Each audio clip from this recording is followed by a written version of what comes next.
In this video, we are going to continue our discussion of 11.6 with graphing. We are going to move on from cylinders to something called surfaces. So this is my introduction. I will go through shape by shape, or surface by surface, rather, is probably how we should say that. So how you can tell if something is a surface. Three variables. So a cylinder, remember, was two variables. Surfaces have three. Traces that occur on coordinate planes or on planes parallel to coordinate planes. So the traces will be almost like a contour map. I don't know if you guys remember, like if I have this map, let me draw. You guys have seen this before at some point in maybe public education, but they would like, okay, a mountain, they may do this shape and then this shape and then this shape.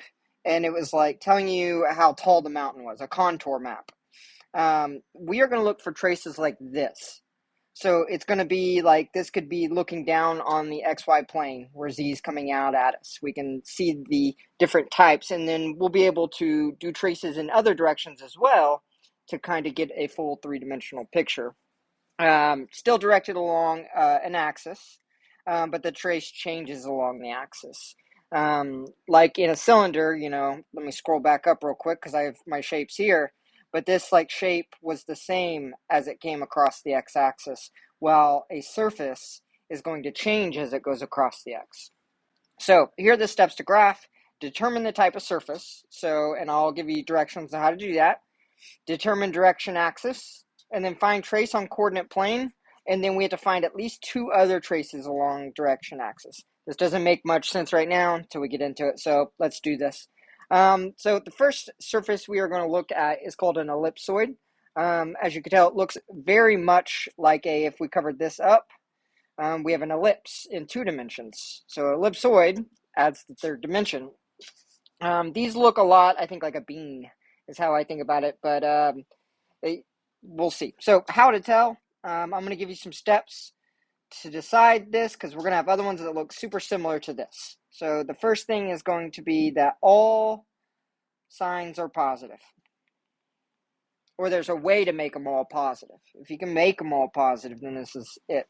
The next one, all have a power of 2, except for the 1. The 1's always 1. And then 3 has a constant term. And what I mean by constant term, I mean the 1. Not A, B, and C are going to be constants, but they're put together with the X, Y's, and Z's. Okay, I'm going to give you some notes. We're going to go through this where I give you the name, give you the equation, how to tell, some notes, and then we're going to graph one. All right, so notes. Standard form helps with traces. So if you will put it in standard form, it will help you with traces. All right, the intercepts for this, where it crosses each axis, x is plus or minus a, y is plus or minus b, and z is plus or minus c. So it'll cross each one of those axes at each one of those points. All right, we're going to do an example so you guys can take a look, can see how what an ellipsoid looks like. All right, so here's our example. 9x squared plus 4y squared plus z squared equals 36. So the first thing I want to do is I want to identify the type. All right, well, I see that they are all positive. Right, all positive. I see that they all have squares, except for the 36, but we don't care about that. We care about the variables. Squares. And then there is one constant term. So this is 3 dots forward. Therefore, it's an ellipsoid. Let me try to spell this thing right. Okay. It is an ellipsoid. All right, the intercepts. Well, first thing, the note said, put it in standard form. So I'm going to take that equation up there, and I'm going to divide everything by 36. So I get x squared over 4 plus y squared over 9 plus z squared over 36. Now that's in standard form, and I know my intercepts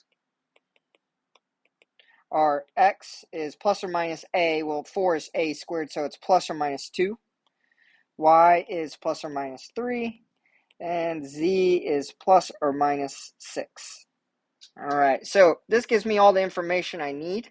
I know that the intercepts are 2 on the x-axis, 2 and negative 2. There are 3 and negative 3 on the y-axis, and 6 and negative 6 on my z-axis. So what this looks like is the trace here. You guys could let z equals 0, and you would find that you'd get an ellipse with 2 and 3. If you take a look at your equation, right? Oh, this should be equals 1. Sorry about that. But if you take this and you let x equals 0, or let's do this one, the one we're on, z equals 0, we get x squared over 4 plus y squared over 9 equals 1. And that's an ellipse. And it has a is 2, b is 3. And that's why right there that we drew down here in the red ellipse there, that's why we have in the x direction we have 2, in the y direction we have 3. All right, now if we were to think about letting y equal 0, we would have x squared over 4 plus z squared over 36 equals 1. And you can see what you need here. This is x and z. Okay, so x and z. I know that x has 2 again, that's good, but z has 6 and 6, so we actually have an ellipse like this.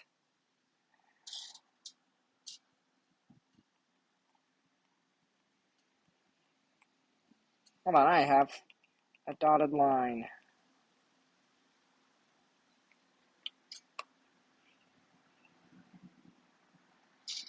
Cool, and you could even do this side.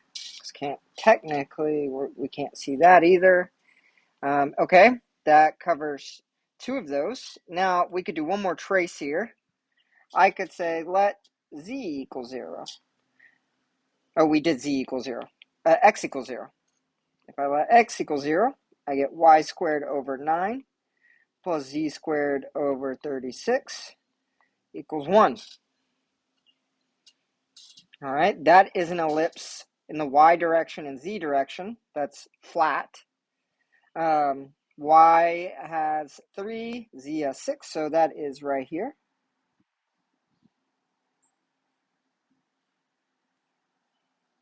And technically, all the way like that, we'll do this.